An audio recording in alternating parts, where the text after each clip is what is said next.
Happy Friday, I'm Johnny Mac with your Daily Comedy News. Jimmy Fallon nailed it on last night's Tonight Show when he said, "It's been a pretty epic 24 hours. Joe Biden was certified as our next president. Several staffers have resigned from the White House. Trump's social media accounts were banned, and yet, compared to the day before, a slow news day." Fallon again, since yesterday's riot, resignations have poured in at the White House, and sources expect they'll keep coming, although resigning with 2 weeks left feels less like some moral stand and more like leaving early to beat traffic. Jimmy asked, "My question is, how do you put your 2 weeks notice in when your job ends in less than 2 weeks? Kimmel, I've been watching the news and these experts have been saying history will not look back kindly on the politicians who continue with this charade.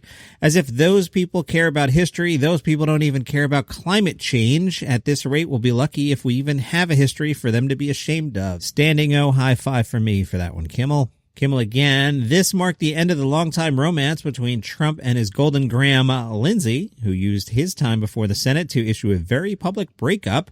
Kimmel, "Lindsey Graham said he and Trump had a hell of a journey, but enough is enough, and he decided not to give him the final rose." Kimmel, "That was something to watch. I'd like to commend Senator Graham for this courageous act. 2 weeks after he called to try to get the Georgia Secretary of State to change the election results. Now he's appalled. But heroes come in many forms, folks." Corden, "After that ugly day, Trump's mental state has come into question, with one senior advisor saying Trump has, quote, lost it. I gotta say, it's very brave of Republicans to start speaking out against Trump only 99.9% of the way through his term in office. You know, not to quibble about this, but for someone to lose it, first they must possess it, mustn't they?" Corden again, "People were comparing this big wave of resignations to rats fleeing the Titanic, but I really don't think that's fair. At one point, the Titanic actually had some direction. It was going somewhere." And Corden, "It makes sense, though. You want to get out into the job market before the Trump administration gets blocked on LinkedIn as well." Jim Gaffigan jumped in a really weird way. He did a series of tweets. I'm just going to read them to you. First tweet, Jim Gaffigan. "And then Trump supporters stormed the Capitol and the Republican Party still did nothing. Hashtag 25th Amendment." That was 3:42 p.m. on the 6th. Straightforward enough. Then at 4:06, Jim went on this, here, I'll just read them. 4:06 p.m. "Then what happened, Daddy? Well, the traitorous, cowardly Republicans prayed that people would forget about their seditious behavior. Daddy, did they? Did people forget that Republicans caved to everything Trump wanted out of fear of facing a primary challenger?" Next tweet. "Well, son, that is why we tell this story, so people know. The Republican Party was rebranded. They had to." Daddy, what is rebranding? "It's when a product, or in this case, a political party, is so toxic that they must hide who they are." Next tweet. "Wow, those Republicans were cowards, Daddy." "Yes, son, they were, and they still are, but they were also wildly ambitious. Ted Cruz, Marco Rubio, and Josh Hawley all knew better but were consumed with ambition." Next tweet. "Ambition for what, Daddy? To be president?" "That's right, son. They wanted to take over the Republican Party when Trump went to jail, or they wanted a big job on Fox News." Daddy, what was Fox News? Was that a network? Next tweet. "Well, Fox News was a propaganda arm of the Republican Party filled with crazy men and mostly blonde women." Daddy, is that why people make dumb blonde jokes? "Ha ha ha, no, not all blondes are bad. I used to have blonde hair." You had hair when Trump was president? A little. Next tweet. "Daddy, what happened to all those crazy idiots who stormed the Capitol?" "Well, since it was federal property, Trump pardoned all of them and they went back to live lives filled with conspiracy." That makes me angry. "Son, don't be angry. It was because of that D.C. became a state." And the final tweet. "Why wasn't Trump immediately removed from office after the storming of the Capitol, Daddy?" "Well, I know, Daddy. Republican cowardice. Night, Daddy." "Good night, son." Jim Gaffigan tweeting for you there. From Variety, at one point, the filmmakers behind Borat thought about inducing the MyPillow guy to sit down for a one-on-one with Tutar, the daughter of Borat. The producer of the movie said, "We had this crazy idea to do a socially distanced interview with Mike Lindell and Borat's daughter, and since we couldn't do it indoors, we'd do it on the edge of the woods or some kind of wasteland. There'd be a mattress there with a load of MyPillow products, and Borat would find Mike Lindell at the edge of the woods in bed with his daughter.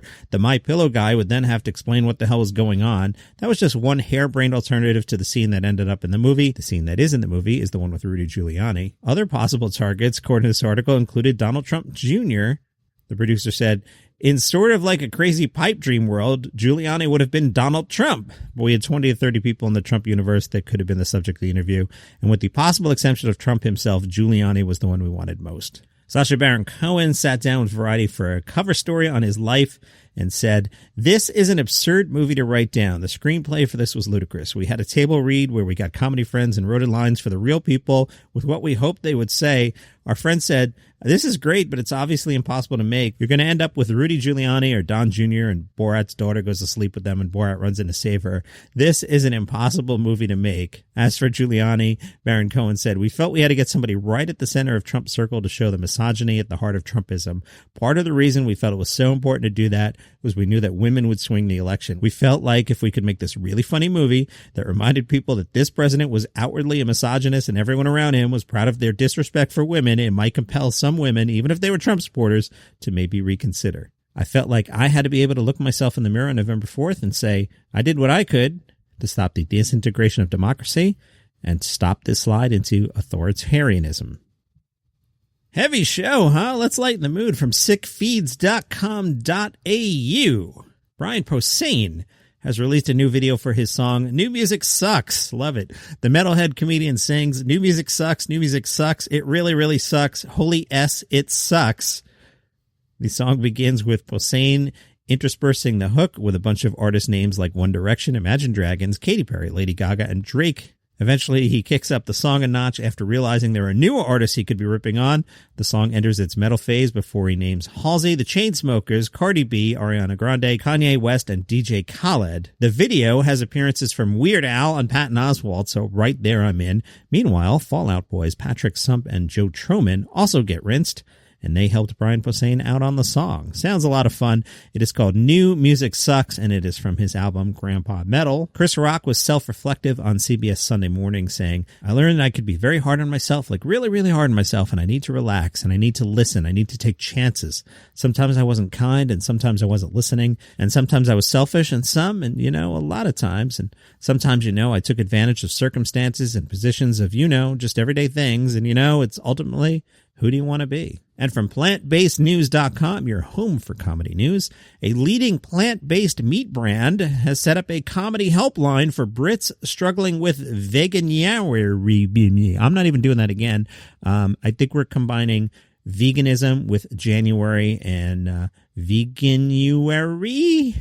I'm not recording it. Veganuary is a global initiative that supports people as they try a vegan diet in January and beyond. Plant-Based News says it's having its most effective year with more than 525,000 signups for 2021 so far. This, which makes plant-based bacon and chicken, has launched a phone line to support those struggling with ditching animal products. They have enlisted up-and-coming comedians to bring lockdown cheer via a live helpline. You can call the Veganuary helpline at British phone number coming up here. I don't know how you guys say your phone numbers. You can make fun of the stupid Yank. It doesn't know how to read numbers. 0800-054-1099, 0800-054-1099. I know you want to call the Veganuary comedy hotline there. It'll be manned from 10 a.m. to 10 p.m. throughout all of January. It's live right now. You can call right now. It's definitely more entertaining than a Sarah Cooper video. I can tell you that much. All right, and that's your comedy news for today. Regular episodes all weekend. I got plenty here left over I didn't get to, and you never know what happens in Washington, D.C. Follow the show on Spotify, subscribe on Apple Podcasts or Google Podcasts or Overcast, wherever you get your shows. See you tomorrow.